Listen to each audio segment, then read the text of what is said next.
20 या 21 जुलाई कब है? सावन की कामिका एकादशी। जाने तिथि, शुभ मुहूर्त और महत्व। साल में कुल 24 एकादशी पड़ती है। ऐसे में हर मास की कृष्ण और शुक्ल पक्ष में एक एक एकादशी पड़ती है।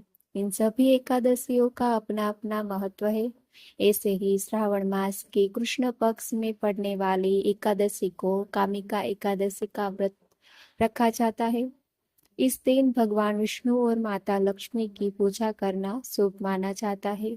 मान्यता है कि इस दिन व्रत रखने से अनजाने में किए गए पापों को मुक्ति मिलती है और हर तरह की दुख दर्द दूर हो जाते हैं। तो आइए जानते हैं कि एकादशी की तिथि, शुभ मुहूर्त, पारणा का समय क्या है।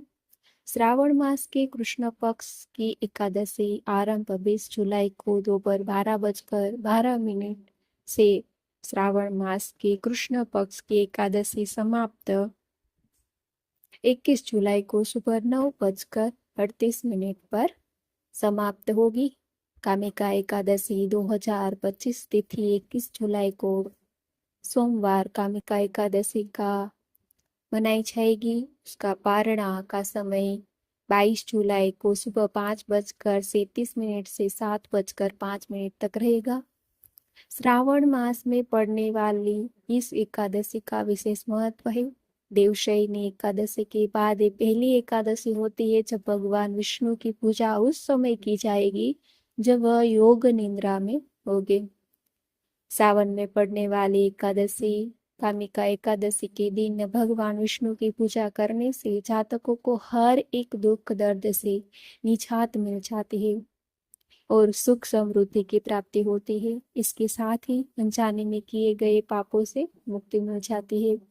इस एकादशी में दान देने से पुण्य की प्राप्ति होती है। इसके साथ ही माना जाता है कि जो व्यक्ति कामिका एकादशी का व्रत रखता है तो उसे नीच योनि में जन्म नहीं लेना पड़ता। उसका विष्णु जी का इन मंत्रों का जाप करना है। ओम नमो भगवते वासुदेवाय, श्री ओम विष्णवे नमः, ओम नमो नारायण, श्रीमन नारायण नारायण हरि हरे, श्री कृष्ण गोविंद हरे मुरारी, हे नाथ नारायण वासुदेवा, ओम नारायण विद्महे वासुदेवा धीमहि तनो विष्णु प्रचोदयात। कामिका एकादशी पर जरूर करें विशेष दान। पीले वस्त्र का दान करें। कामिका एकादशी के दिन पीली चीजों का दान करें क्योंकि भगवान विष्णु को पीला रंग बहुत प्रिय। कहा जाता है कि इस पावन तिथि पर पीले वस्त्रों का दान करने से श्री हरि की कृपा मिलती है। इसके साथ ही घर में सुख शांति बनी रहती है। फल और मिठाई, इस दिन आप मौसमी फल और पीली मिठाई का दान कर सकते हैं। यह दान दरिद्रता को दूर करता है और घर में अन्न धन की वृद्धि करता है।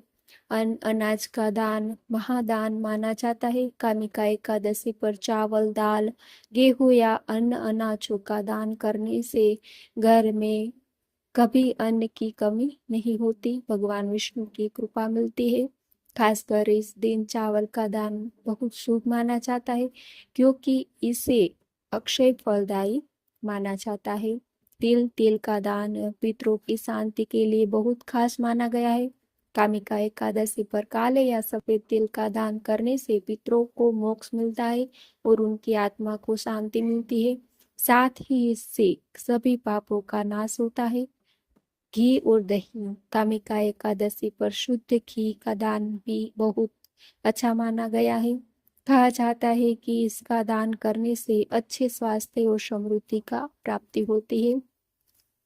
इस शुभ अवसर पर कोई भी दान करे, इसके साथ ही क्षमता अनुसार दक्षिणा जरूर दे। इससे दान को पूर्णता मिलती है। दान के नियम कुछ है। दान हमेशा सच्चे मन और भाव से साथ ही किया जाता है। दान हमेशा किसी ब्राह्मण या जरूरियतमंद व्यक्ति को ही करे। सूर्यास्त के बाद दान न करे। दान हमेशा दिन में ही करे।